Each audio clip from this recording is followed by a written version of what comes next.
திருநீரை விரும்பி அணிகிறாரோ அவரை ஈசன் விரும்புவாராம். கர்நாடகத்திலாம் போனீங்கன்னா திருநீர் கிடையாது, கேரளாவில அது கிடையாது. தமிழ்நாட்டில் மட்டும்தான் விபூதி அபிஷேகம். நடராஜருக்கு எத்தனை விதமான அண்டாவா பால், தயிர், இளநீர் எல்லாம் இருந்தாலும் கூட முதல்ல அவர் திருநீர்ல படுகிற அபிஷேகம் எது தெரியுமா?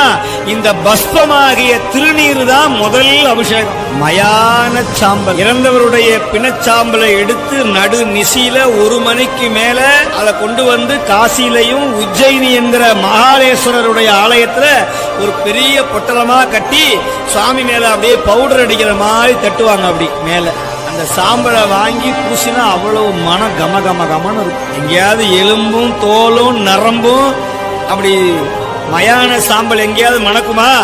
அங்க வாங்கி பூசி பாருங்க. ஏன் தெரியுமா? பெருமான் மேல பட்டு வர்றதுனால அந்த மயான சாம்பல் திருநீராக மாறிய